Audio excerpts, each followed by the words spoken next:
Hi, good afternoon, and welcome to the final office hour session for the California Digital Equity Program, or CalDEP.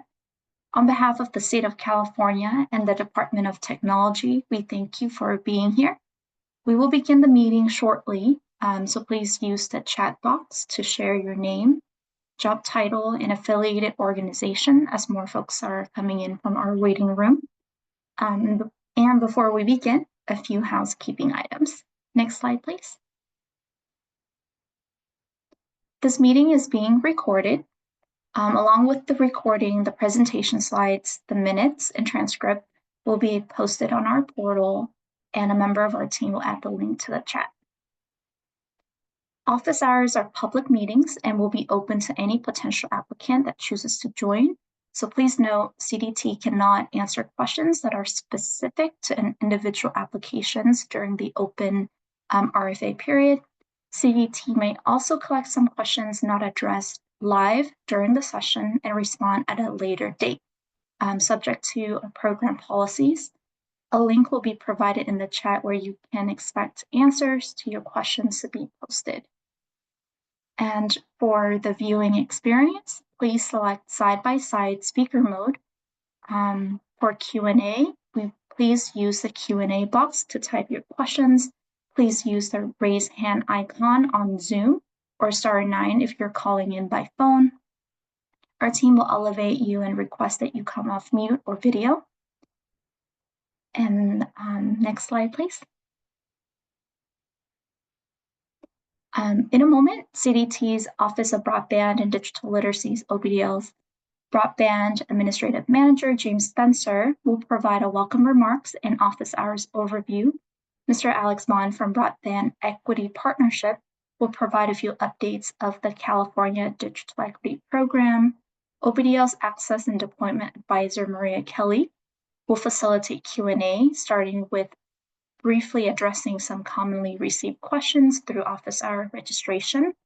Since we've extended the session by an additional hour, we will conduct 2 rounds of live 45-minute Q&A session with a 5-minute break in between. And then lastly, I will come back on and we'll close with a reminder of where resources can be found and a reminder of next steps. So with that, I would like to introduce Mr. James Spencer.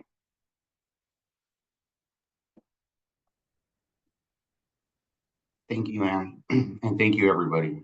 As Anne said, my name is James Spencer. I am the Administrative Manager of the Office of Broadband and Digital Literacy.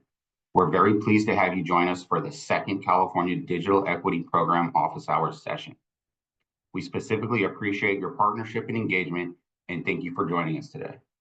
Next slide, please. Before we begin the discussion portion of office hours, there are a few key points I want to highlight to help manage facilitation. First, the format of office hours allows for eligible applicants to ask questions related to the RFA process and timeline, guidelines, components, and requirements. Because we are in an open application period, OBDL cannot give advice or answer questions that are specific to individual applications. OBDL will respond to questions referencing existing materials when possible and as applicable. Applicable questions that cannot be answered live will be recorded and responded to via written Q&A accessible via the Q&A webpage. Next slide, please. So I also want to highlight some key dates and application information to help clarify any confusion and minimize questions in this area. So the California Digital Equity Program request for application was launched on March 26, 2025, with a 66-day open application period. All CalDEP information can be found through the Broadband for All portal by following the Initiatives drop-down tab. The CalDEP webpage includes grant guidelines and RFA and all associated materials. This is also where you can find the grant application portal. As a reminder, we have a strict cutoff for applications, which must be submitted by May 30th, 2025 at 11:59 p.m. Pacific time and will only be accepted through the CalDEP application portal. Next slide, please. So today's focus is CalDEP office hours, which will provide an opportunity for you to ask and receive responses to generalized questions. We also highly encourage all interested parties to review the additional resources OBDL has developed, which can help answer immediate questions as you navigate the application process. These critical resources can be accessed through the CalDEP landing page. So on the Technical Assistance Resources webpage, you can find written resources, which are reference documents to assist you in application development process.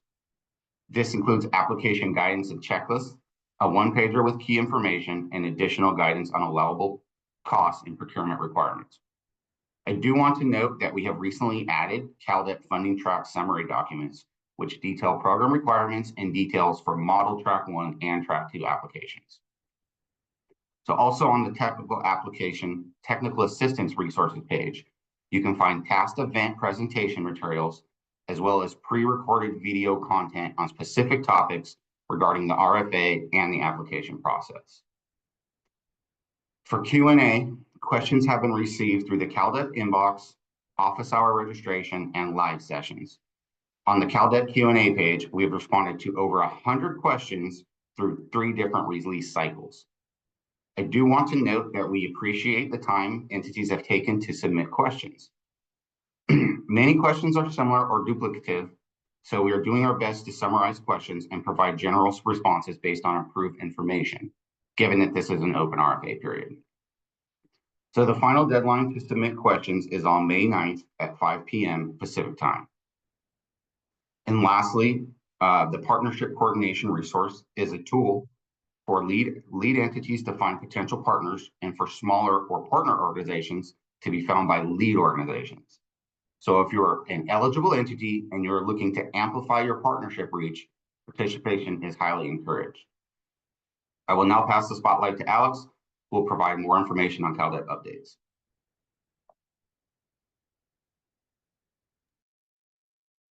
Thanks, James. As James and Ann mentioned, I'm Alex Bond, principal with the Broadband Equity Partnership, and here to give some updates from the CalDEP through the RFA and the Technical Assistance Resources page. So before jumping into the question section today, we wanted to give a quick overview of some updates that were posted earlier this week. Next slide, please. First up is a new TA resource that was posted. Through the question and answer process, we received a number of questions seeking to understand the differences between each funding track. We know the RFA has a lot of information on the 2 tracks across the various RFA sections. So to help folks understand the tracks a little bit better and help highlight some key information on each funding track, we put together these 1 to 2 page summaries on funding tracks 1 and 2 on the TA resources page. As a reminder, track 1 is the regional and local digital equity ecosystems planning and capacity track. Track 1 subgrants are for developing and refining regional and local digital equity plans that align with the State Digital Equity Plan, or SDEP for short. And once these plans are developed and approved, these subgrants can be used to provide capacity to implement digital equity activities that align with the strategies, key activities, and measurable objectives in the SDEP. Track 2 is the targeted statewide ecosystems track. Track 2 subgrants are to support statewide ecosystem development, planning, and innovation for either a specific state outcome area like education, healthcare access, or tribal collaboration, or B, one of the 8 covered populations on a statewide level. So in each of these summaries, you'll see an overview of key funding details, program requirements, and what a model application looks like. And we'll be sharing the links in the chat a little bit. Next slide, please. So some additional updates in the RFA itself under section 9.2, we added more information on the selection process and the scoring thresholds that applications would need to meet in order to be eligible for funding.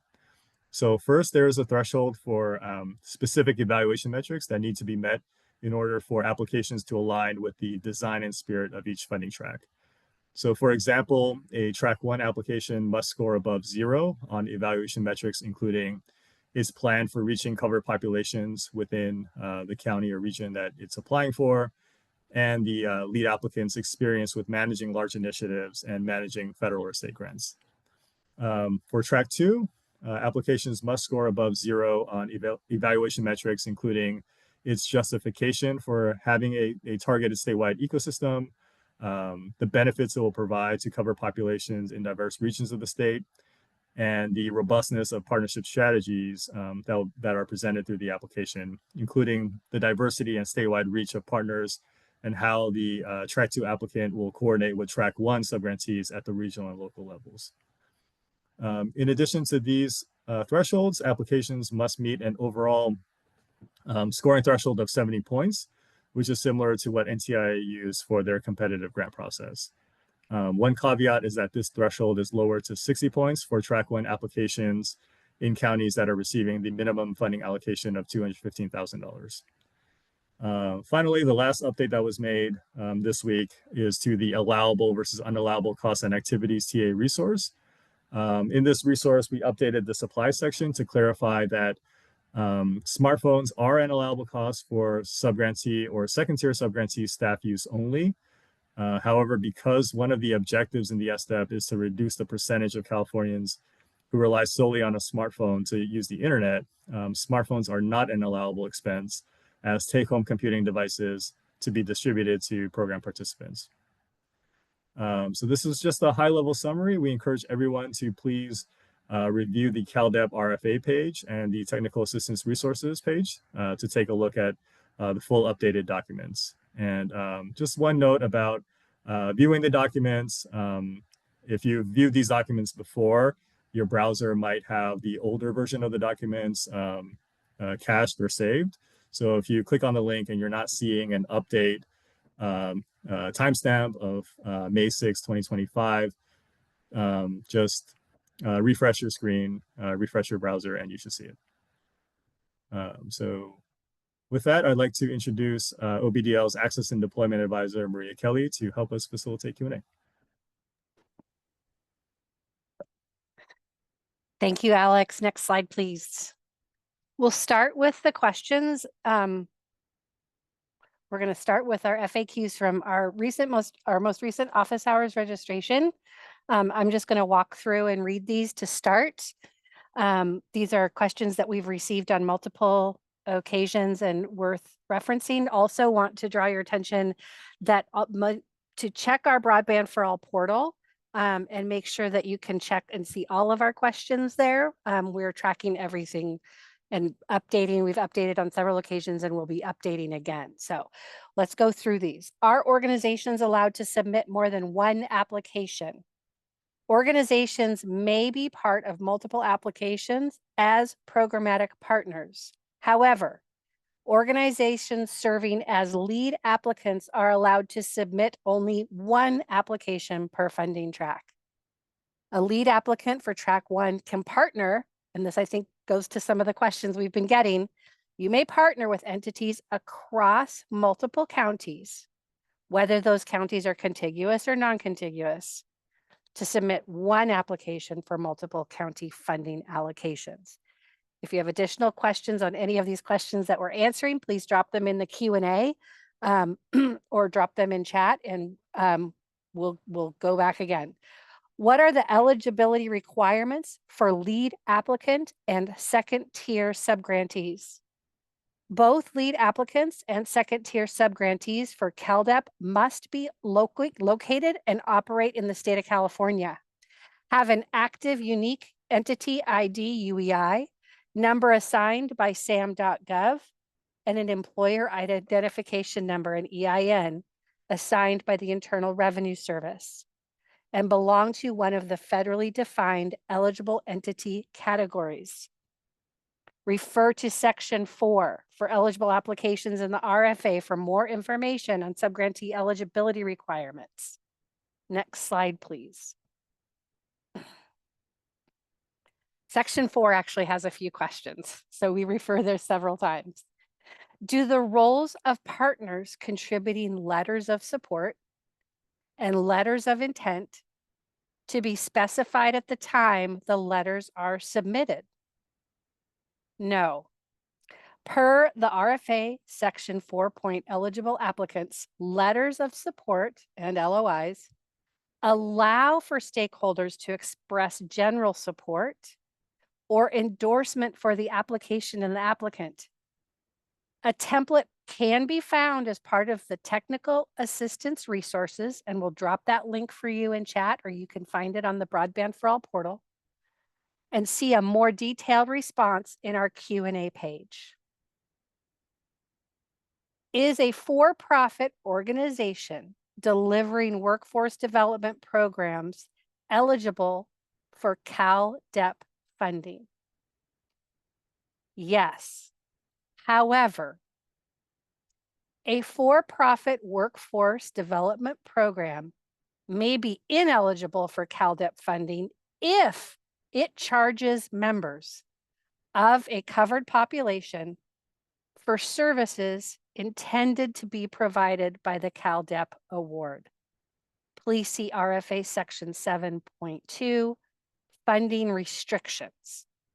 For more information, please note that this is not an exhaustive list, and all applicants must align with eligibility requirements as detailed in RFA Section 4, eligible applicants. Next slide, please. Section 5, eligible use of funds and program requirements. In the application portal, Track 2 applicants are asked to select whether their application is proposing to serve either a specific covered population or an outcome area. Can applicants propose to serve both a specific covered population and an outcome area? No. As noted in the RFA Section 5, eligible use of funds and program requirements, Track 2 is designed to fund subgrantees focusing on targeted ecosystem development or digital equity innovation for a specific covered population or outcome area. In the application portal, the applicants must select the specific covered population or outcome area that their application will focus on. So once you go into the application process, you wouldn't be able to pick both anyway. So be prepared. Question 7 or Section 7, allocation and award formulas. For Track 2, is an applicant able to request more than $1 million in funding? No. As noted in the RFA Section 7, allocation and award formula, CDT expects to award Track 2 subgrants within the range of $400,000 to $1 million, and the max is $1 million. Section 10, post-award expectations. How frequently will reimbursements be processed? Subgrantees may submit reimbursement requests on a quarterly basis. Next slide, please. We'll pause for just a moment. We're going to now transition to general questions. If you have a question and you would like to ask it, you may raise your hand and we'll unmute you and we can do that. We've also been capturing questions from the Q&A box and we'll walk through those as well. Liliana, I see your hand up. If we can drop our slides. And Liliana, if you want to come on and ask your question, we have James, Scott, and Alex all on hand. So we can answer your questions. So thank you. Why don't you go first? Thank you, everyone. It's great to see you all again. Our question is regarding the 6 months that is outlined in the RFA currently for the digital equity plan creation.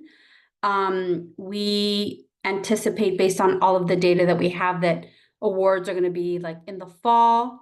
And we know there's, to create a really amazing and robust and accurate digital equity plan, you need to do a lot of community engagement. And we've seen historically that there's a lot of drop off because of the holidays.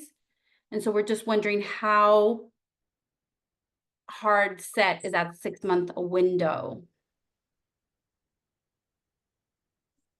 Thanks for the question, Liliana. I think the answer is going to be it depends. Like, we want to be flexible, but we also want to be firm with the spirit and the intent. Like, collectively, we all developed the state digital equity plan in about a year, and so we're expecting that kind of regional local plans, that 6 month is a good period of time. There's also a cost cap on planning that folks should factor in on, that really you know we understand that the local planning process and the digital equity plan is important to get buy-in from stakeholders and resident input. However, the state plan that we all developed together is a pretty good framework, and we're just hoping that folks could take that time to develop a plan that aligns with the state. So, I hope it answered the question, and that we know planning is important to, further create and build the ecosystem, but the focus of the grant, the lion's share of the funding should be on, implementing the program, not the planning piece. Yep. Scott, if I could just add to that, 6 months after award is the target for completing the plan, but we do have a provision in the RFA that CDT may consider requests for an extension of up to an additional 6 months. So it just can't exceed a total of 12 months post-award. But those requests for extensions will be reviewed on a case-by-case basis. Thank you. And Rebecca has her hand up. Rebecca, if you would like to come off mute and ask your question, please, and then we will move to the Q&A box. Yes, thank you. Can you hear me okay? All right, awesome. Thank you so much. So I do have a couple of questions just regarding more so with track 2. So my first question is, per looking at the application guidance that you guys created in the Excel sheet, I'm looking at tab 2, which says the application narrative, and it talks about having a proposed data collection promotion strategy. So it's my understanding that the way everything is written right now, and even in the track 2 related questions, it seems like the scope is more focused on data collection and not necessarily evaluation. Is that correct? Or do you still expect us to include details about how we plan to evaluate the efforts and not just collect the data?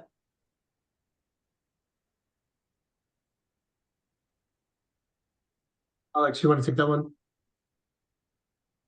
Yeah, so this is, focusing on the requirement in the RFA that all subgrantees, whether track 1 or track 2, will be required to assist CDT with the ongoing collection of responses to the DEEM tool and statewide digital equity public survey.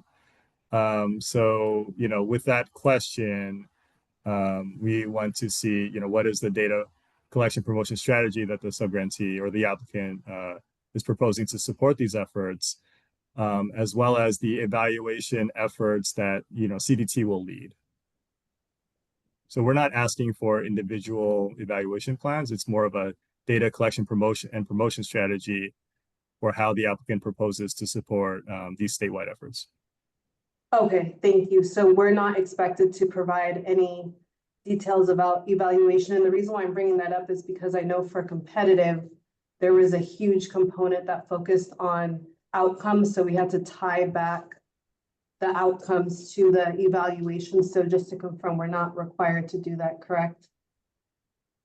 Not for this question. There, in the funding track specific questions, we do ask about preliminary estimated outputs and alignment with the CalDEP. But for that question, as far as data collection strategies, it is data collection strategies in support of the statewide public survey, the DEEM tool, and the state's evaluation efforts. Okay, Yeah, thank you for clarifying that.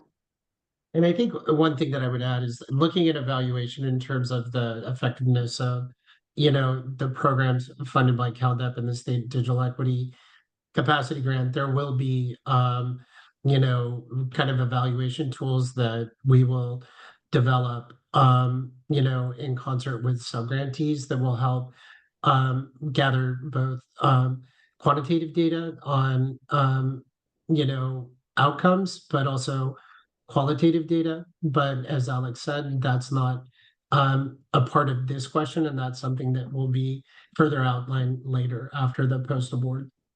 Okay, that's helpful. Thank you both very much. And then my other question is more so going back to the requirements for track 2. So thank you very much for preparing the one-pager document. It's very helpful. So my question is, per the requirements for track 2, it does say that you can co-design whatever innovative activity you're doing that will benefit a covered population or an outcome area. So if we were to focus on an outcome area, I'm going back to the executive summary where it specifies the impact towards covered populations. So I'm just trying to figure out, like, are we just supposed to address overall how it will still benefit covered populations, even though we're focused more so on an outcome area? Does that make sense? Or Rebecca, I'll take that one. So on track 2, the focus is on the covered population would be specific, you know, innovative or, you know, approaches or strategies that specifically address the unique barriers that were identified during the planning process. And so that's the covered population part of that. On the outcome area focus portion of track 2, what the response is intended to be is not an application on an outcome area that is only focusing on one covered population, but an outcome area like an innovation or a strategy that could benefit all covered populations. So that's the distinction. Okay, that's helpful. Thank you. Okay, Joanna, I'm going to go to your question first. Joanna Lara, I hope I'm saying your name, Joanna, correctly. If you would like to come, there you are. Would you like to come off mute and clarify your question for us, please?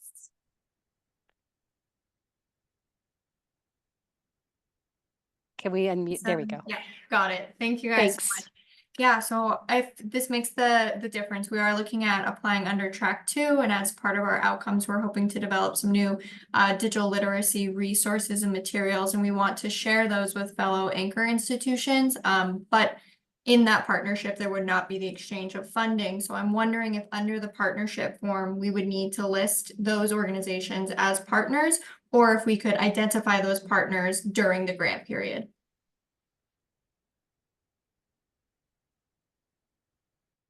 Think there's a couple of pieces to that question. I would, on your specific application concept or proposal, I would, I think it's best to refer you back to the guidelines to read the intent and the purpose of, you know, track 1 and track 2. I think, you know, Alex and James, maybe you can back this up. I think all applications, whether they're track 1 or track 2, you know, must have more than one letter of support or letter of intent. And, you know, I think that's the way we would answer the question. Yeah, sorry, I should clarify. We would have subgrantees in which there is the exchange of funding, but we also would have some subgrantees where there is not an exchange of funding. So we would be collecting letters of support from those organizations in which we're exchanging funding and doing more involved technical support and training. But we also want to make sure that the resources and materials that come out of that are available for a wider group of organizations. Yeah, Joanna, I would just refer you back to, you know, the minimum requirements that Scott mentioned. All applications must have more than one letter of intent or support from partners or stakeholders from across the state. And then for track 2, as part of the evaluation metrics, we will be looking at robustness of partnership strategy, including diversity and statewide reach of partners and coordination with track 1 subgrantees at the regional and local levels. So yeah, I'm just providing information generally for track 2 applications. You know, there's the minimum requirement, there's the evaluation criteria, and then you know, there's also an allowability for all applicants, if they are awarded, to identify additional partners after they receive the award. Okay, great. Thank you. Thank you. I'm going to go to Natalie Gonzalez has a few questions. I'm going to start with the first one. How should the administrative cost and devices be handled for a 5-county application? And again, we can't answer like application specific questions. We can answer sort of generalization or where you might find that information in the RFA. But I'll ask the question around the funding. Can administrative costs be allocated per county up to 10% of each county's proposed budget, or is the 10% cap applied to the total combined regional request? We understand that it would be the total amount, not per county request. Can you clarify? I feel like Yeah, I think there's a couple of things I know. back here. If the question submitter can come off mute and elaborate on the administrative costs that they're looking at, there is no 10% cap on administrative costs. There are other types of caps, but not a specific 10% cap on administrative costs. Yeah, Natalie, if you're available, and there you are. Okay, thank you. Hi. Yeah, I was just curious because if it's a multi-county application, I know that there is a for the lead applicant, there's an administrative cap for the application itself to process the reporting and the financial part of it. So was just curious if the administrative cap needs to be handled under the one request, or is it per county? You know, because it's a multi-county application for track 1. I could take a stab at starting the response to this, and then would love, James, if you could help elaborate. So in general, the caps, like the broadband subsidy cap, the device cap, you know, the rules around indirect costs, they are applied on a per award basis. So if you have a multi-county application and you receive a funding allocation for multiple counties through your award, you know, those caps will be applied to your total award budget. The only exception to that would be the planning cost cap for track 1 applicants. You know, there's a limit on planning costs of 5% of the total amount of the subgrant, or $50,000 per county, whichever is the higher amount. So if you have a multi-county application and you're going to opt to use the 50,000 cap, that would be applied on a per county basis. But as far as administrative cap, you know, we have indirect cost rules. These are the same as the federal rules. But it's not 10%. You know, there's an allowance for a negotiated indirect cost rate agreement if you have one with the federal government, and then there's a de minimis rate of up to 15% of modified total direct costs. So yeah, just curious, James, if you have any additional guidance to provide there. Nothing further to add. I think you did a really good job of answering that question. And that, yeah, I would just agree that, you know, the caps on multi-county would be, you know, applied per county. So each of those caps would be on a per county basis. So not the total request amount. It would be per county? Well, it would kind of be the same. So if you're having multiple counties and then the total cost cap, whether it be 10% of the total amount or 10% of each county allocation, it'd be the same. Okay. And I think on this one, we appreciate the question. To provide clarity in this instance, I think our team's gonna take this one back and make sure that we provide a written response on the Q&A page before the Q&A period closes. And I want to draw out in this question, there were 2 pieces to it. One was the administrative costs, but the question also included device costs, how that would be split out. Should the device costs be handled for a 5-county application? that's a little bit different. So it would be the same, as James mentioned. But if you look at the RFA, it says no more than 25% of the amount of the subgrant may be used to fund devices. So the amount of the subgrant would be your total award budget. Perfect. Thank you. I think the one thing that I would say about entities that are looking at multi-county applications, that the spirit of the program was we wanted to allow flexibility where there were potentially where either multiple counties thought there was value in doing a regional approach, or there was concerns about within the county area capacity for a lead to manage and administer the main grant. And so the spirit of the grant is that the amount of the allocation that's given to that county geographic boundary be expended within those boundaries, not like all pulled together and then disparately spent in other places, if that makes sense.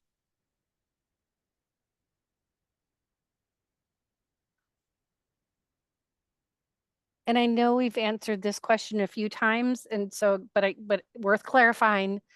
Following up on Natalie's second question, do all organizations that will be receiving CalDEP funds, even if they are a subcontractor under Tier 1, Track 1, need to be identified in the initial application submission?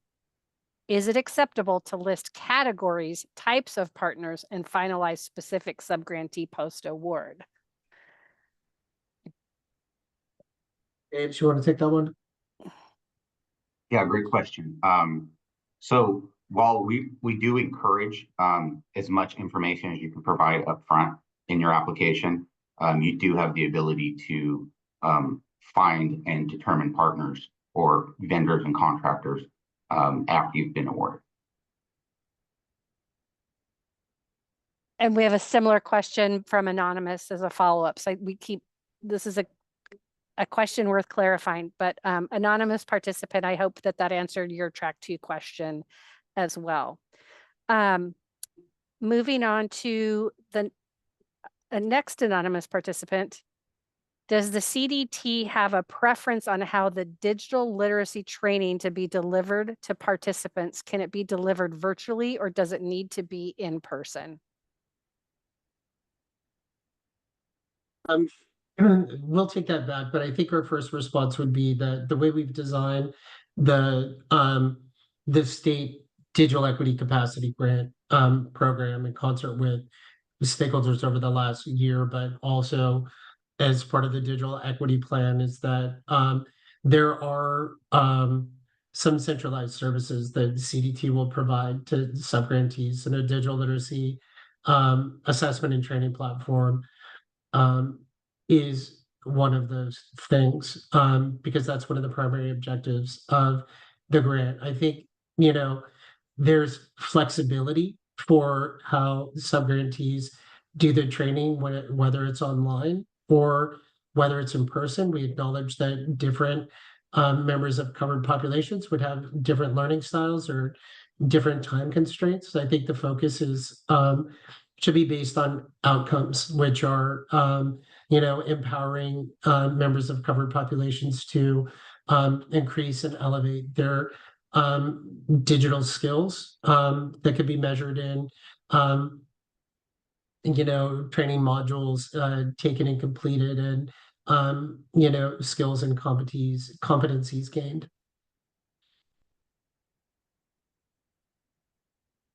Thank you. And Zandy, I think I'm saying that right. Zandy Wright has a general question that's a good question. Should organizations that are not themselves eligible grant recipients but would be compelling contractors, partners for eligible partners to support awareness and outreach with hard to reach populations, should they also be filling out the partnership coordination resource? Thank you for the question. Very thoughtful. And the answer is no. We definitely encourage all subgrantees, when awarded, to select vendors or contractors that have skills reaching covered populations and disadvantaged communities. But the partnership collaboration resource is really a tool that came out of the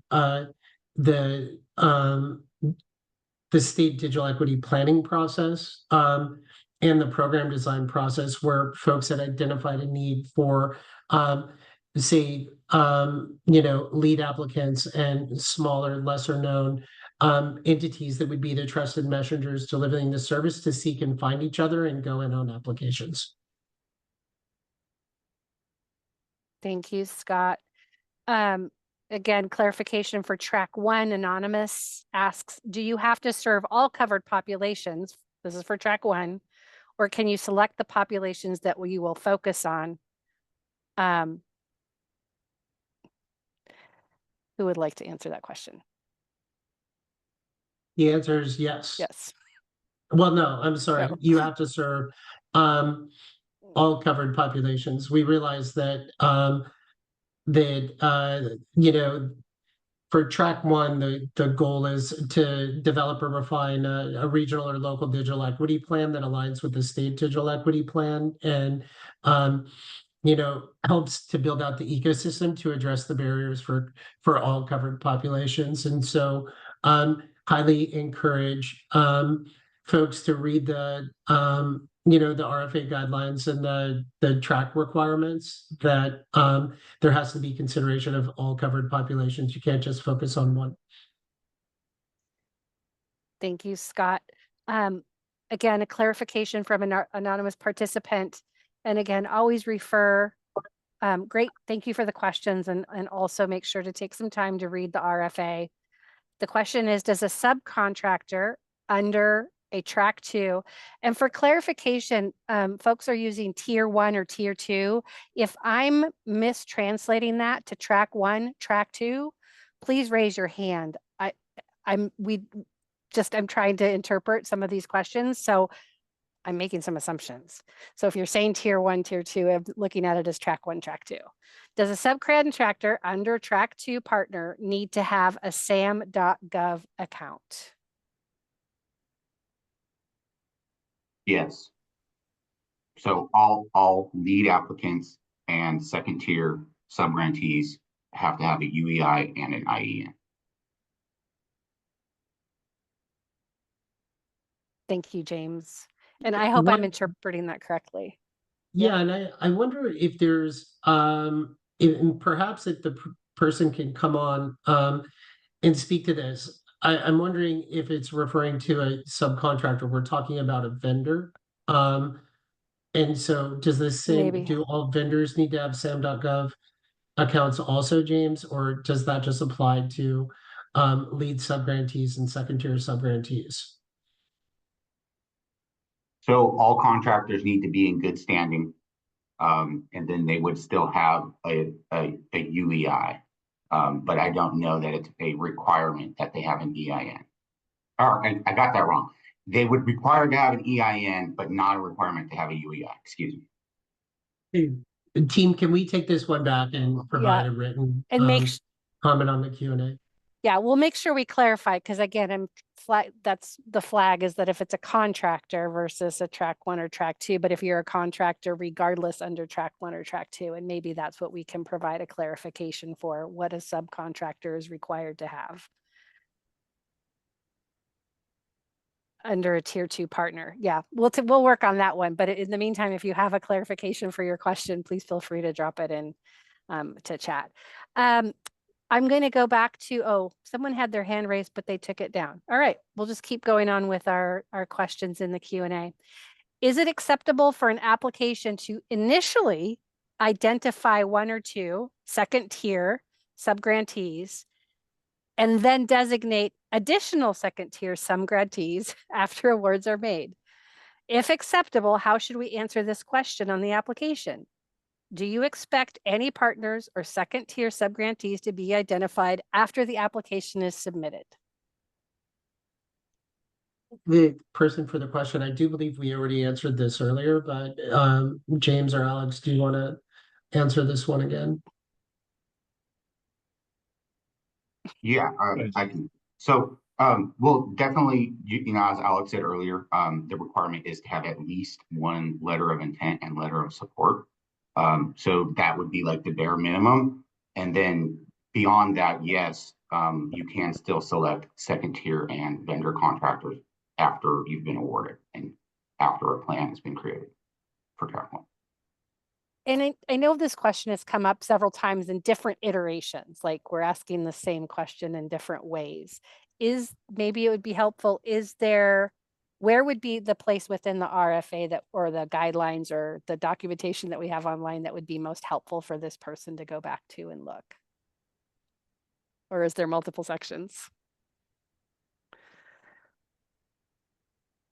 Let me get back to you on that one, Maria. I want to Yeah. pinpoint the best resource to point people to.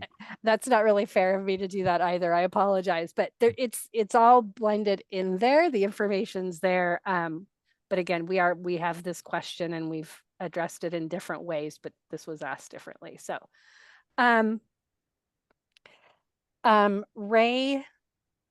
Ray, are you asking, he's asking what platform for digital literacy training will CDT provide? I believe this question is in reference to centralized services. Ray, is that correct? Is that what your question is referencing? If yes, he says yes, it's a centralized service question. Yeah, I'll take that one. Ray, thanks for the question. During the program design process over the last year, we submitted a couple surveys, and during our stakeholder briefings, kind of expanded on what we learned during the planning process and asked what kind of attributes, modules, potential vendors, etc., we should look into to fit kind of a basic need for a digital literacy assessment and training platform. Our team then followed up and did market research on that. We have not yet procured that, and so there's a process we have to go through, but to the best of our ability, it will conform to what stakeholders have, told us was needed over the last year.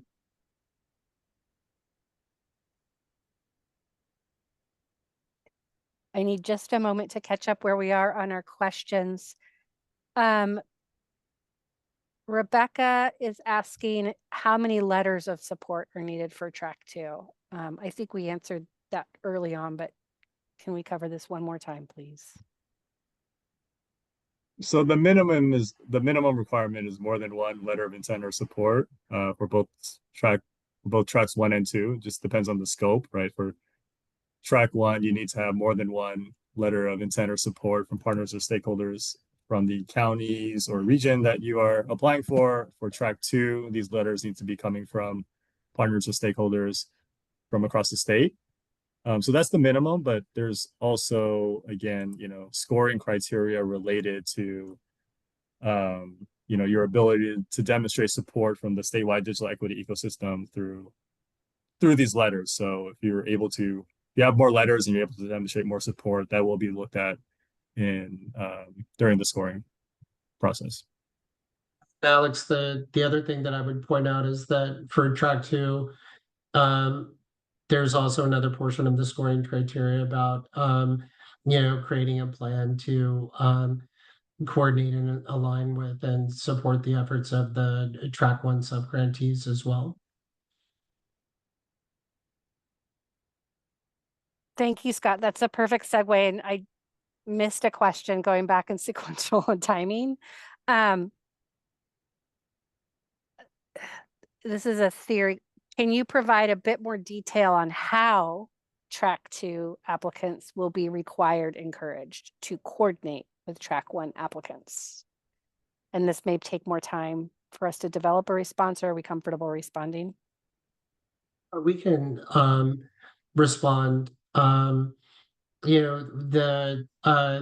digital equity plan was funded by the Digital Equity Planning Grant, and there was part of 3 programs with the Digital Equity Act, and the planning grant had administering entities require them to go out and engage with stakeholders across their geography to identify digital equity barriers for covered populations, develop strategies and key activities to overcome those, and then develop a plan with measurable objectives, and outcomes that they could measure. Once that plan was submitted to the federal government, CDT was able to apply for a statutory allocation of the state digital equity capacity grant, which is funding all of this work. And so all funds from the state digital equity capacity grant and the CalDEP program is the lion's share of funding from that,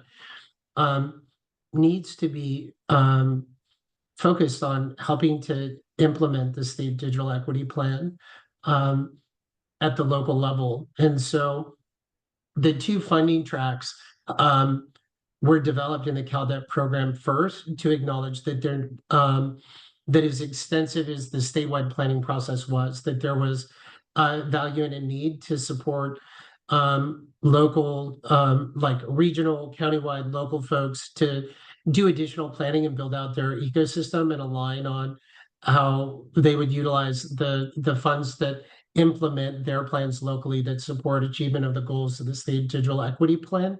And so track one, the lion's share went to support that.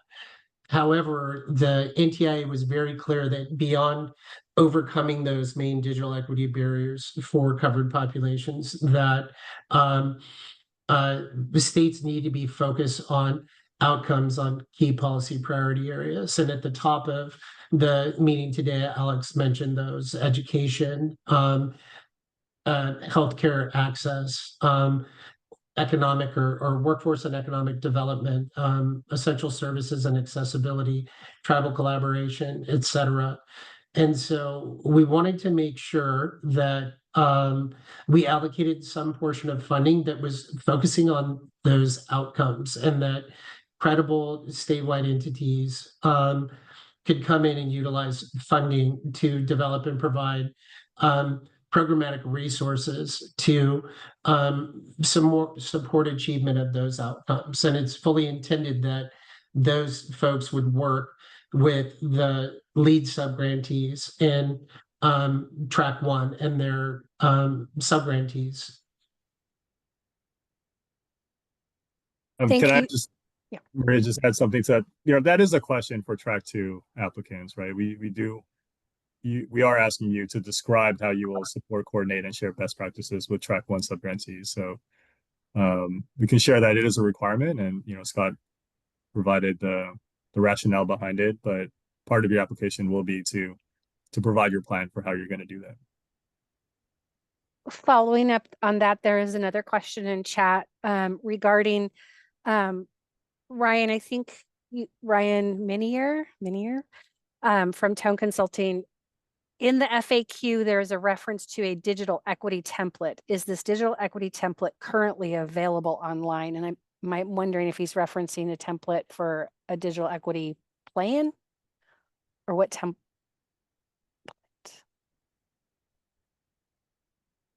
Yeah, that's right. The digital equity plan that's referred to, but I guess we have 6 more months now, so maybe some time. But there was a reference in FAQ to a template. I was wondering, I was looking for it, I couldn't find it yet, but maybe it's not available yet. Yeah, thanks for the question, Ryan. I think the point that we were talking about is just alignment. There's just as the capacity grant funds have to support implementation of the state digital equity plan, there is an expectation that the local and regional plans will have alignment with the state plan too, given that they're going to be funded by the same resources. And so as a technical assistance resource, and also to kind of address the question that Liliana asked earlier, to reduce the need to potentially extend local planning periods, we will provide a template digital equity plan for folks to help hone in what the expectation is, and that would likely be post-award. Yeah, in the meantime, if folks are interested or curious about what these plans should entail, we do have the list of minimum requirements under section 5.1. Thank you, Alex. I've had a hold on your original question, Natalie, and I see that you dropped it in chat again, and I'm going to combine your question with Patrick's questions. So we're going to lump these NTIA NIST disruption questions in this similar way. The part of the question for the team is that in light of the competitive grant disruption that doesn't necessarily have an impact on what we're doing, does CDT have a process or plan in place for how partners, and I'm guessing subgrantees, would navigate reimbursements in the event that there's a similar disruption? If for some reason the California grant, CalDEP, is disrupted. And a follow-up to that from Patrick, and we've answered this in other webinars, is with uncertainty at the federal level, has CDT received confirmation that the allocation for CalDEP will be released?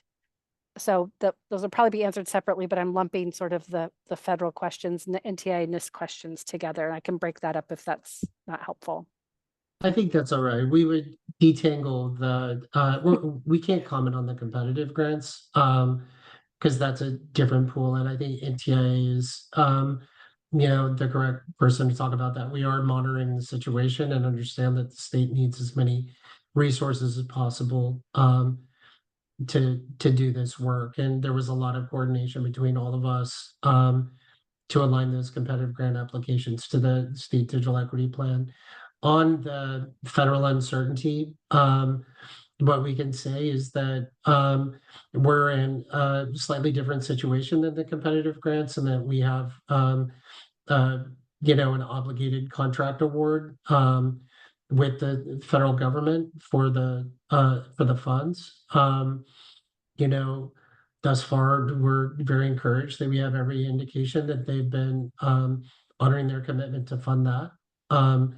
There is a procedural step that's required that we've kind of signposted during our stakeholder briefings, that by the end of August, we have to submit a list of our selections to the NTIA for their review before we can pull down the funding for the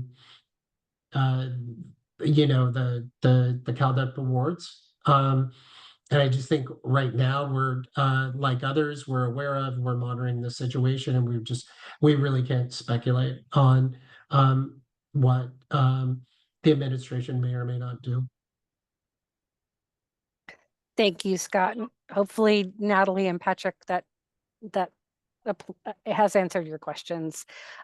Next question is from Anonymous. Does CDT have more information regarding what additional centralized services will be offered in regards to outreach materials? There was mention of outreach materials. Does that include a web page listing all awardees?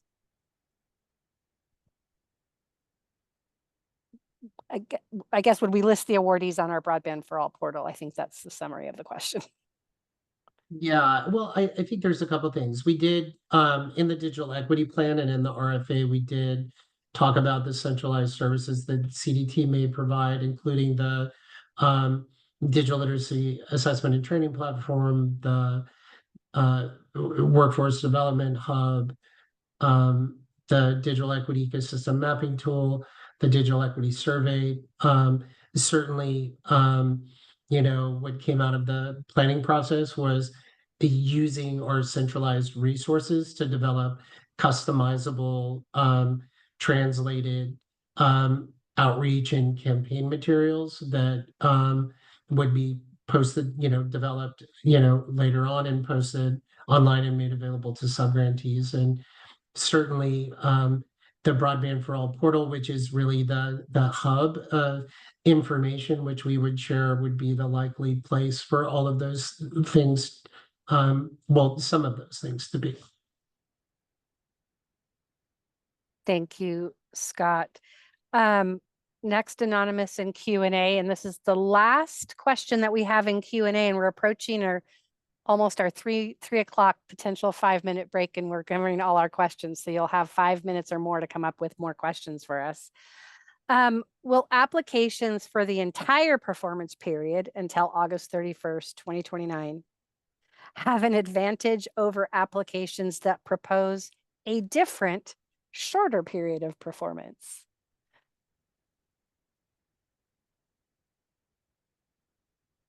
Scott, you want me to take this one? Yeah. Yeah, so you're not going to get additional points if you propose a project that goes all the way through the maximum period of performance. In response to stakeholder input, we did allow for this flexibility in the design of the program. That said, as part of the evaluation metrics for both tracks, we will be looking at the strength of the proposed timeline and budget and ensuring that the timelines are realistic and the activities and the timeline and the budget will all work together to achieve the outputs and outcomes that are proposed in the application. Thank you, Alex. We have two more questions that just came in through chat. And I'm wondering, Mark Wilson, if you're willing to come off mute, if you could provide a little bit of more clarification around your question. Question is posted is, have the requirements for training providers been established? I'm not sure we have enough information to be able to answer that question. So if you'd like to provide a little more. Yes, so I'm a educational technologist, and I'm interested in bringing digital literacy courses and assessment tools into communities. So I'm just wondering what requirements, if the requirements have been established for the providers and their relationship to the subgrantees. Let us circle back with you on that. And we may reach out to you offline to kind of better understand the question, and we'll endeavor to provide a written answer to that before the close of the Q&A period. Thank you. Thank you. And we'll take one more question before our 3:05 break. And we may have answered this question before this person joined us. Can one entity be lead on track 1 application and also be a lead on a track 2 application? So be a lead on both tracks. Yeah, I can take that. So yes, lead applicants can be a lead on both track 1 and track 2. However, they cannot submit multiple applications. So they can submit an application to be a lead on track 1, and they can submit an application to be a lead on track 2, but you cannot submit multiple track 1 or track 2 lead applications or as a lead applicant. And just to add to that, James, that is allowable, but we want to make sure folks understand that, the activities and the funding cannot be duplicative. And if you are awarded for both a track 1 subgrant and a track 2 subgrant, you will need financial management systems that track the activities and the expenditures and the budgets of each grant separately.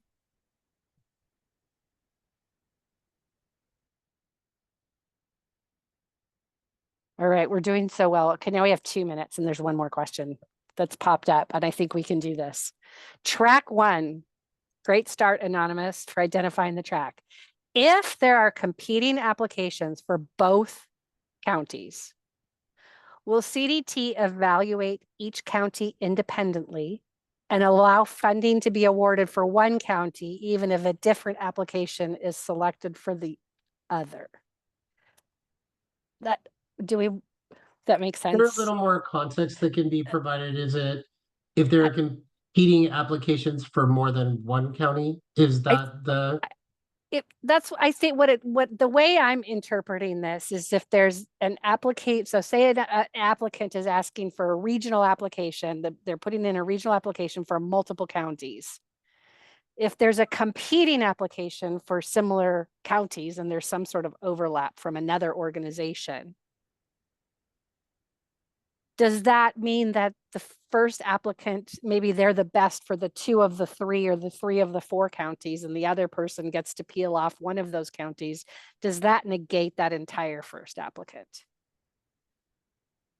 Does that scenario make sense? That's how I'm interpreting this question. If the Yeah. person wants to come off, let's start answering it and then see what comes.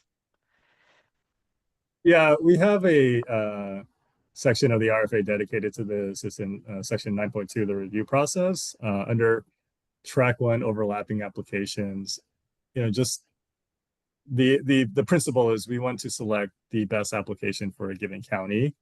So, based on the review steps that we outlined there, if a multi-county application is the best for 4 counties, but not the 5th county, it could be they could be funded for the 4 that they are the best at. We would just remove that 5th county from their application through an additional curing process in kind of the pre-award phase.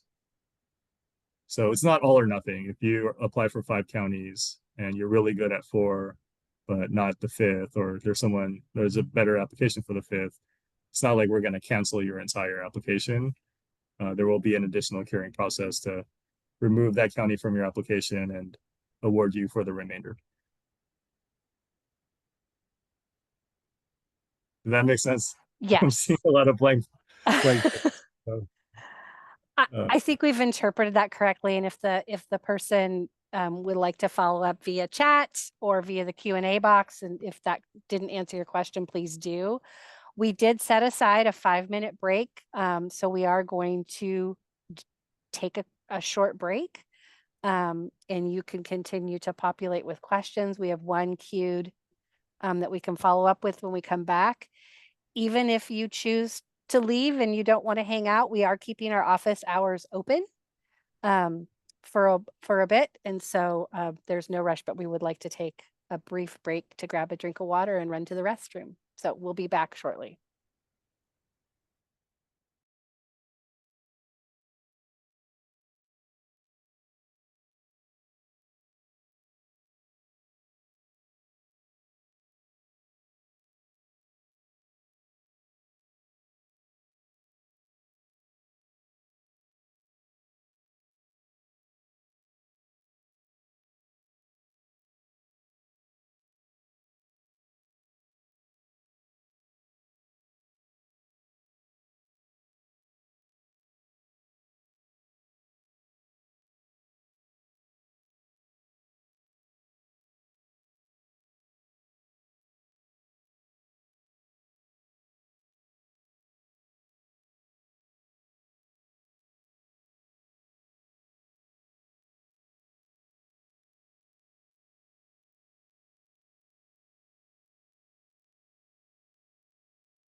We still have some folks here.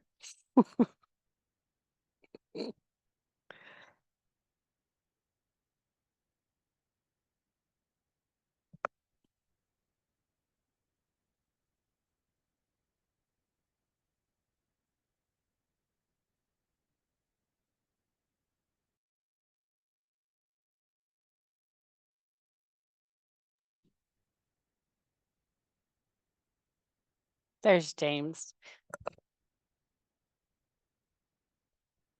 All right. We only have one outstanding question currently in Q&A. And Zandy, we'll go ahead and ask your question regarding the partnership coordination resource and eligible entities. We're going to follow up on that after that. We'll have to just get back to you on that and how we're monitoring that, but appreciate you asking the question. So just want to acknowledge. All right. Thank you so much.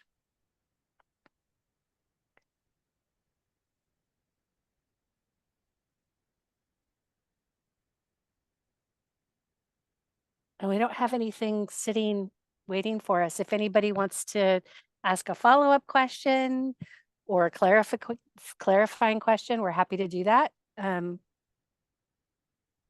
Raise your hand. Otherwise, we'll just hang out. We did want to stress that this is the last office hours during the RFA period. And I think based on a request from last time, we extended this time. We'll be here, I think until till the end of the hour at 4 o'clock, but want to make sure that we've made ourselves available as much as possible to answer any questions.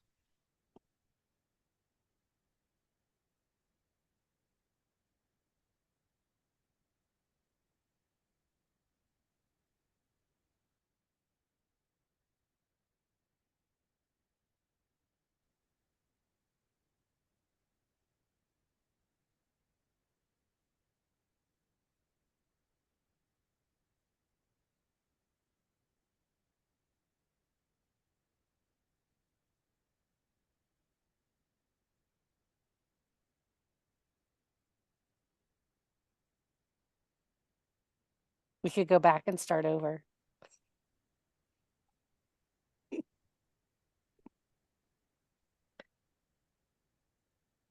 And you're free to ask questions too about the, about the process too, about the Q&A your process of submitting. We can't talk about the actual grant applications, but if you have any questions regarding the process for submitting, we're happy to answer those as well. Yeah, if there's any questions on like the application portal, if something doesn't, it's not functioning the way you expect it to function, happy to answer any questions about that too. I know there's in the application portal, there's some conditional questions, some questions that will only show up, when you select what track you're doing and whether you're a single county or multi-county, or whether you're a track 2 for a covered population or a track 2 for outcome area. So happy to answer any of those questions too. And we were talking also encouraging people to, have all your information, and as you're cutting or dropping and pasting and making sure you're double down on preserving your work. So Rebecca does have a technical asking if there will be technical assistance if there's issues with the portal, with the submittable portal process. Yeah, if there's any issues with the submittable portal, if you go to the application portal homepage, at the bottom, there's submitter resource center through submittable and submittable customer support. So if the portal is down, feel free to reach out to them. Or if you can't log in, if you need a password reset and the password reset functionality on the site's not working, feel free to reach out to them. Can we cover again quickly, not quickly, as long as it takes, but the timeline for our questions being submitted? Zandy's asking where the questions can be submitted. We have a place on the portal. We do have a timeline and a cutoff for when questions can be submitted. So if we could touch on that, that would be great. Yeah, I can answer that. If you go to the CalDEP portal, and you can find the email address, the CalDEP email inbox. So feel free to send all of the questions through the email inbox. And so the deadline to submit those questions is May 9th at 5 p.m. Pacific, and we will respond to all questions received via inbox, through office hours, and through our live sessions by May 16th at 5 p.m. Thank you, James. Rebecca, would you like to come off and ask your question? You have your hand raised, or was that question the same as the one you put in Q&A?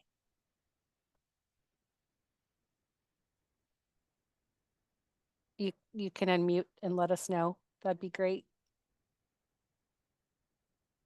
Yeah, sorry, I was trying to type at the same time That's you were okay. asking. Thank you. Quick question. So I know you mentioned, thank you, Alex, for clarifying that there'll be support. Do you guys expect, because I anticipate most people will be submitting their applications probably close to the deadline. Do you guys expect there to be any lags with the platform if there's a lot of people on it at one time? I know NTIA did advise us regarding that, to not submit at the very last minute to the best of our ability. And I know they were there over the weekend when I submitted for competitive to triage anything that was going on. So I'm just curious to see if there's any concerns that we should be aware of with the platform.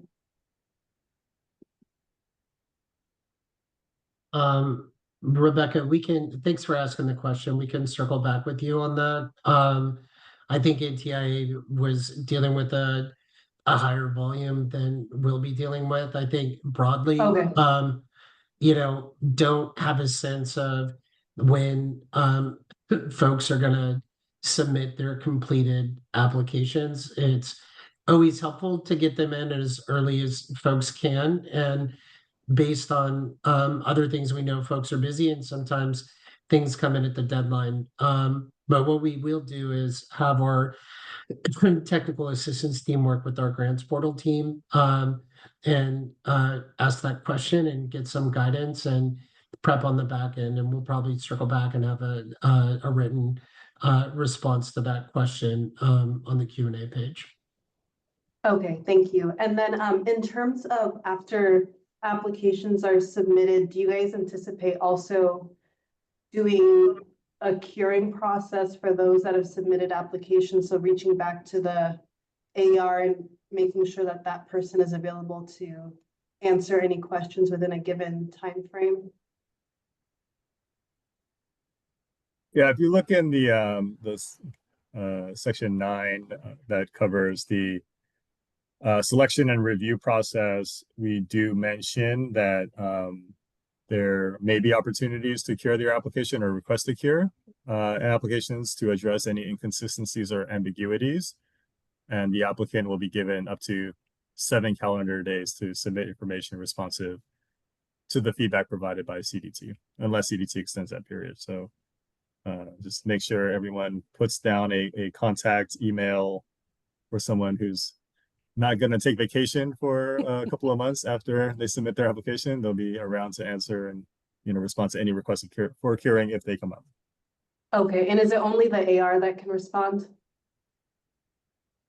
It will be the contact information that were provided. Okay, but if for some reason that contact person is out, we can put somebody else to respond? Might have to get back to you on that one. Okay, thank you. Natalie has a question. Can you clarify the timeline expectation for implementing Track 1 activities? Although it states the maximum allowed time is 4 years, does CDT expect dollars to spend down between 12 to 18 months or 2 years? I'm not sure that's a crystal ball question, maybe. I think that, we allowed flexibility with the period of performance of the overall grant, acknowledging that you know, the size of the grant necessarily doesn't match the lead or the need. I think the one thing that we would say before I turn over to Alex and James to answer the other question about less than the period of performance. You know, a gentleman asked earlier about the digital equity plan template and what we're really encouraging TWAC 1 applicants to do in development of local digital equity plans in terms of sustainability of programs and ecosystems that they develop or refine. That part of that process is identifying other sources of funding, whether it's, you know, CPUC, you know, California Advanced Service Adoption Funding, or philanthropic funding, or private sector funding, or other, you know, local, regional, county government funding, that be part of, you know, your focus is not just what you can do with the money provided, but how you can utilize that to further coalesce and catalyze and develop your program, and find other ways to, you know, extend out your work beyond, you know, the grant life. Thank you, Scott. Going back to chat, there's a question from German Cash. Any guidance on the budget form and generally types of line items that should be included, shouldn't be overlooked in your experience? I'm not sure. I think we would want you to complete the budget form, but James, do you want me to repeat the question? Please, if you can repeat it. Please. Yeah. Okay. So any guidance on the budget form and generally types of line items that should be included / shouldn't be overlooked in your experience? I think it's a general grant budget question. I would say just follow the allowable versus unallowable cost document for the most current guidance there. And we really wouldn't speak on what each applicant should or should not, beyond should not, but we really wouldn't speak on like what they should have as on a per line item basis. Thank you, James. Malika has a question, clarification question for track 1. Please clarify one more time. Is there an admin allowance cap? I believe it was 3% in early stakeholder meetings question.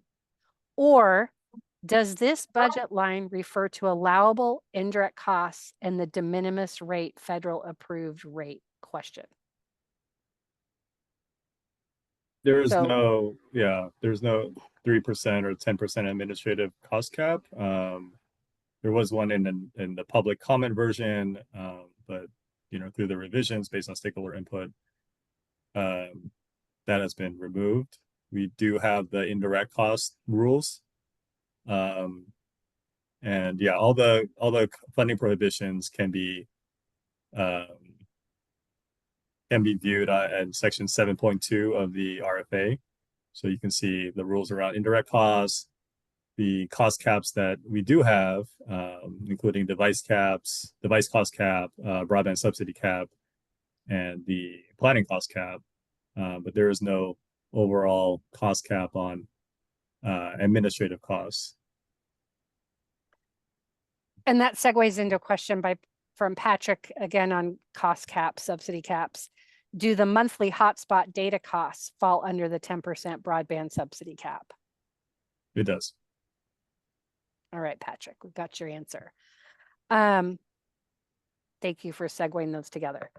Back to the Q&A. And again, we can't respond to specificities of your application. Regarding preparing a track 1,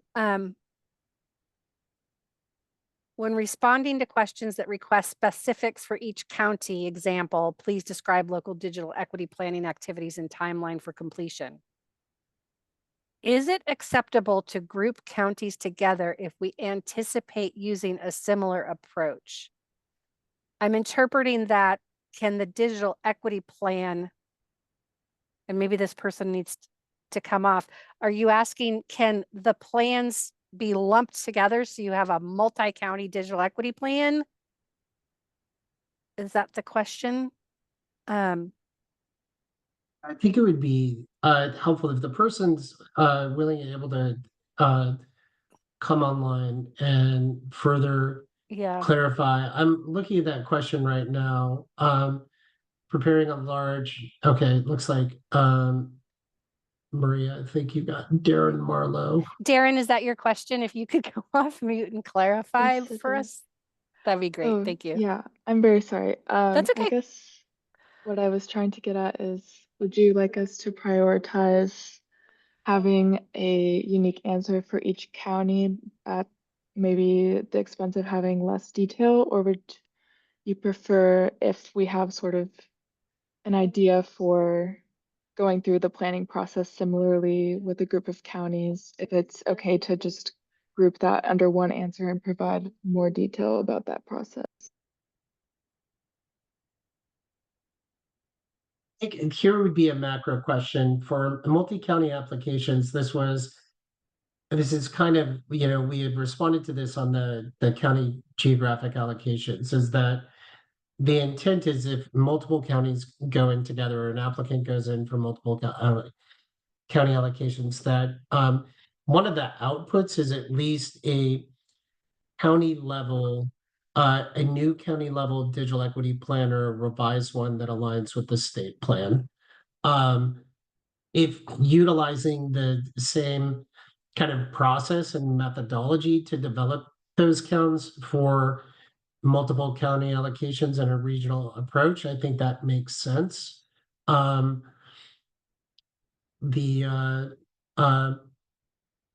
think there's more nuance to the question about yeah, that we would need to further understand.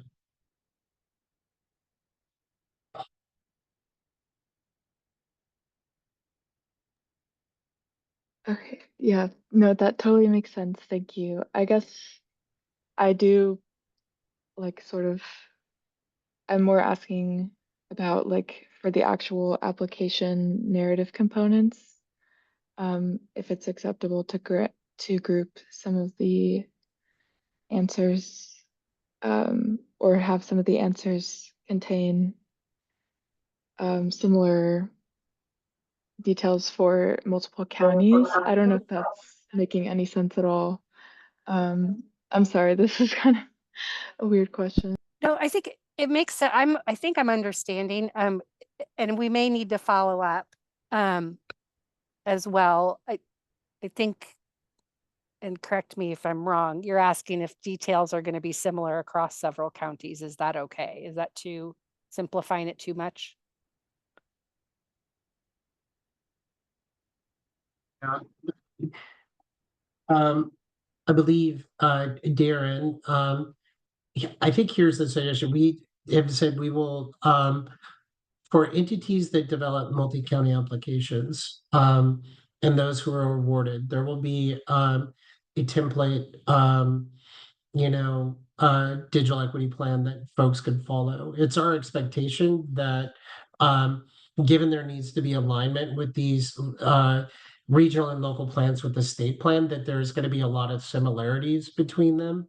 A lot of the same, you know, barriers for covered populations, a lot of the same strategies, a lot of the same key activities, a lot of the same allowable costs that are going to be focused on to achieve measurable objectives. So there can be a lot of similarity between those. I think there needs to be some just uniqueness in the work that's done so that it's focusing on, you know, at least the plan within the geographic boundaries. And there could even be, you know, some potential efficiencies or economy of scale if multiple counties going together, getting certain vendors or subgrantees to conduct activities in those areas. I think unless James and Alex have more to add to that, or you can provide a little more detail beyond that. You're always welcome to kind of ponder the question a little bit more and then submit a written question to us that we can endeavor to answer more fulsomely.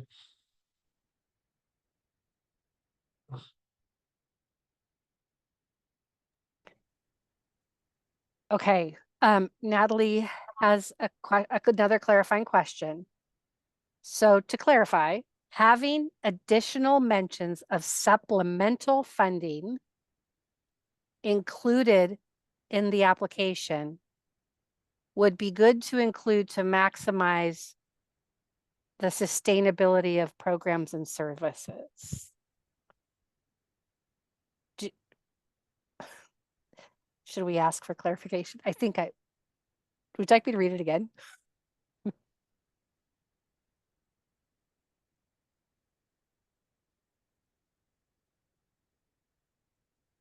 Alex or James, do you have an answer? Again, referring folks back to the evaluation metrics for both tracks 1 and 2, we will be looking at sustainability and likelihood of long-term impact of the application. And there are, in each track, there are questions that pertain to other funding sources and sustainability.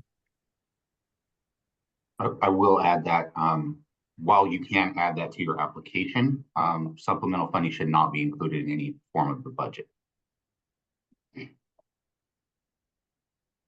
Thanks for that clarification. And we've received this question the other day. Is there specific guidance on the formal objection process to potential applications submitted, and real quick, the milestones, expected time frame is currently known? Thanks in advance. I would suggest this is similar to a question that we received, and I think we were pondering that question, thinking it might have been confusing the CalDEP program, which does not have an objection process, with either the BEAD or another infrastructure grant program. And so I think the simple answer is, given the time frame that we're on and how we're going through this, there is not going to be an objection process with CalDEP. And if the commenter can either is willing to come online or maybe email us and clarify further, if this is in relation to the BEAD program or some other grant program, we're happy to provide a contact to a staff email over there to answer the question if it's related to those programs. So yeah, if you could clarify whether that's an infrastructure project or a digital inclusion equity, that would be helpful for us to understand how to respond. Well, y'all are doing great asking the questions, and James and Alex and Scott are doing great at answering the questions, because I don't believe we have any more queued. I'm going to go back, or if Araceli or Anna want to ping me and let me know that we missed something. I think we've been tracking and have answered all the questions live, unless we've said we'll get back to you.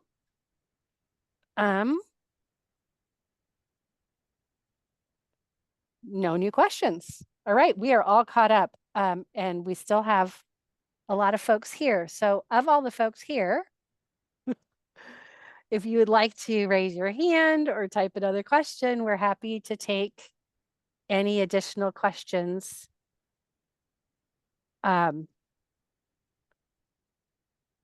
All right, thank you, Anonymous. I see your response, acknowledged. We're happy to take any additional questions in the next 15-20 minutes. If I don't see a few questions, I will turn it over to Anne, and you can think of more questions and we can follow up on sort of summary of processes, resources, next steps. And then if you have additional questions after that, we could take a few, but oh, thank you. Thanks, Anne, for pointing that out. Mark, if you would like to come, if you want to turn your camera on, you're welcome to. If you'd like to come off mute and ask your question, that would be great.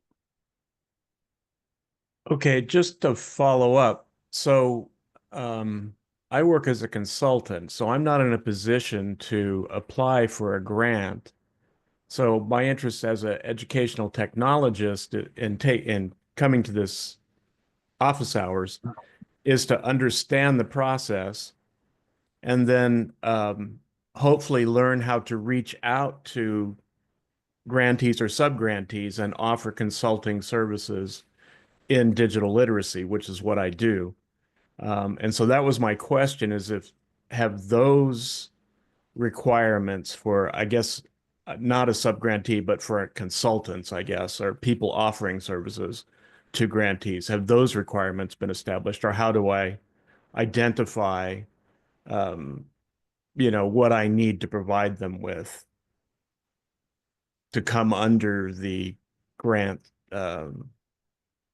process or system? Thanks for the question. We are trying to allow flexibility for who subgrantees choose to, utilize as contractors and vendors. I know our technical assistance team has provided some guidance in the technical assistance materials about allowable and unallowable costs and procuring services. We are not do not validate specific vendors or consultants or validate those, and understand your desire to want to work with folks. We could take that back and see if there's potentially a way to support and enable that, but that's generally not something we do. Thank you. Thank you.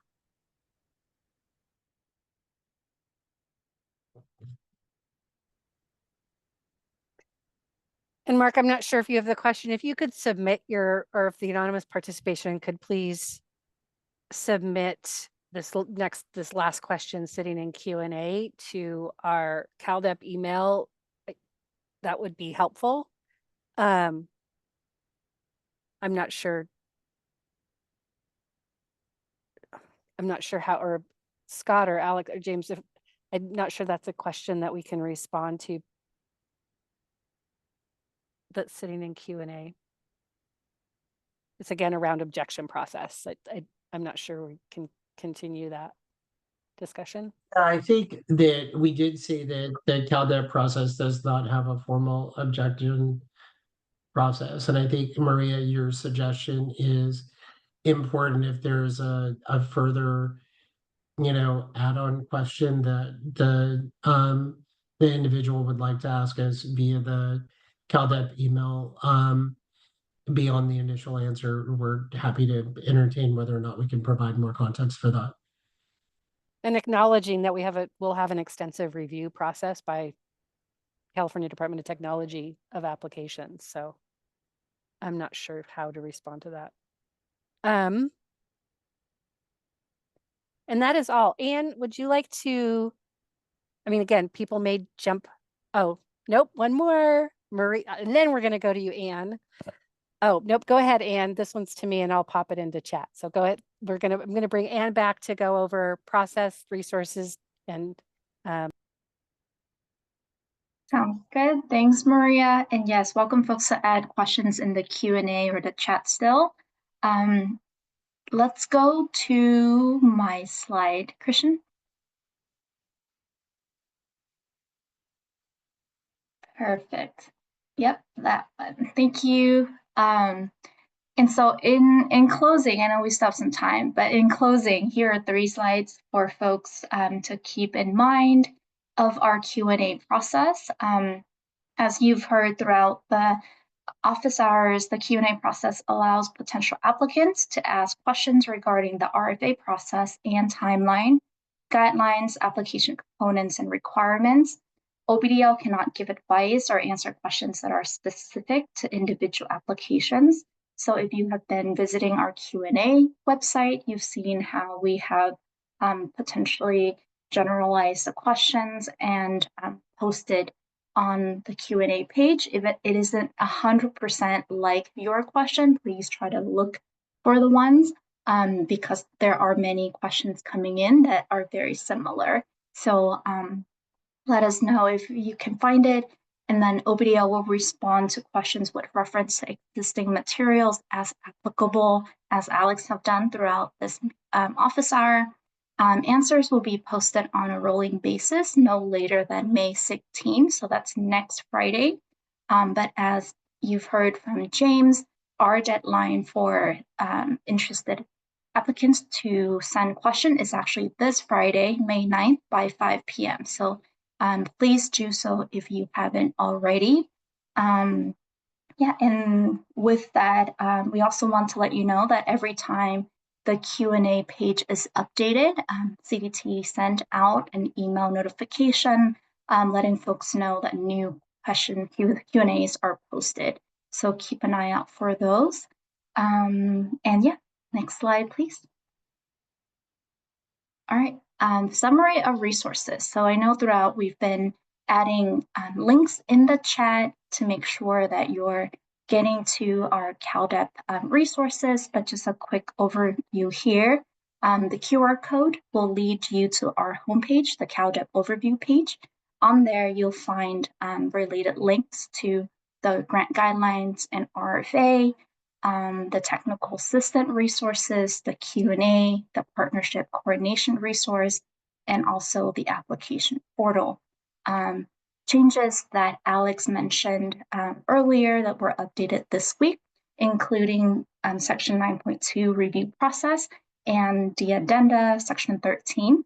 You'll go on the second link here, the grant guideline and RFA, to see those additions added in red. So that is now on the RFA HTML all text site as well as the PDF. It's also updated in our zip file. So the TA allowable and allowable cost activities PDF, as well as track 1 and track 2 PDFs are updated in the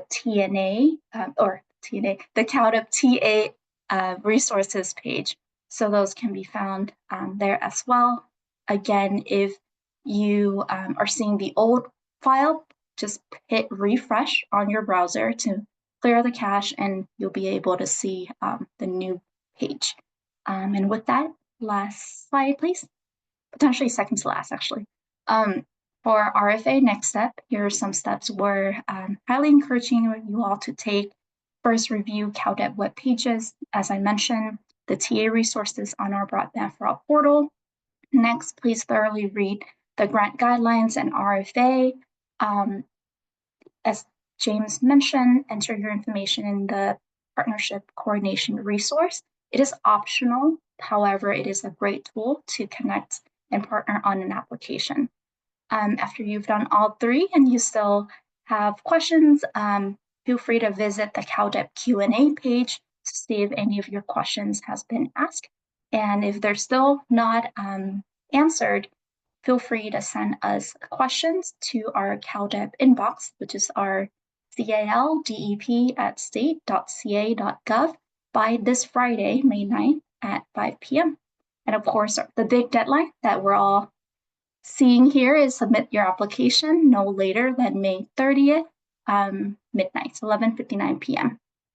So with that, I conclude my portion and going into our last slide, but I know we still have some time, so I want to make sure to go back to Maria to see if there's any questions.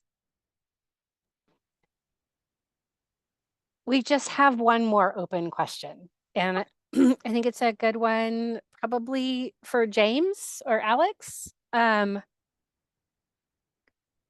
the question is for an application, for the application portal, for our application portal, does Maria Carrillo need to do onboarding first with a federal website, or does she just directly create the account within our submittable application portal? Yeah, so if you just go onto the CalDEP application portal or through the CalDEP webpage and go to the application cover page, there are instructions there for how to set up an account, and it's very simple. It's just a name and an email. Yeah, and by federal registration, I wonder if they mean SAM.gov.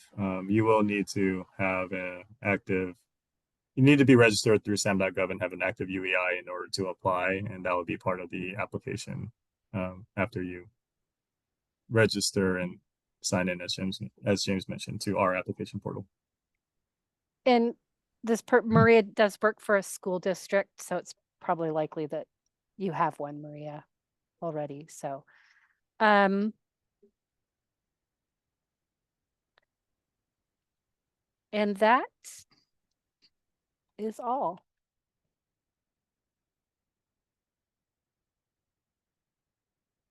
Any questions from the team? I think we can hang out until the end of the hour and see if folks have any last burning questions. Or if everybody leaves the meeting, whichever one happens. Yeah, whichever one comes first. So we're here as long as you're here.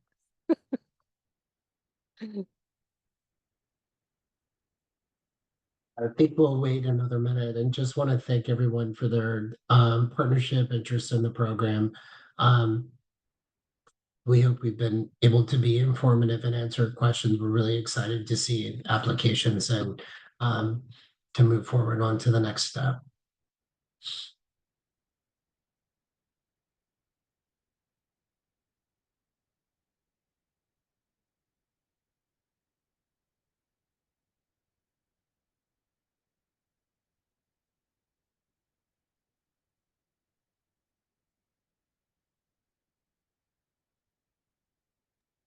In response to your thank yous, you are very, very welcome. So to those that you are all welcome for and appreciate all of you for showing up today. So, all right. I think we're good. I don't see any more questions, Maria and team.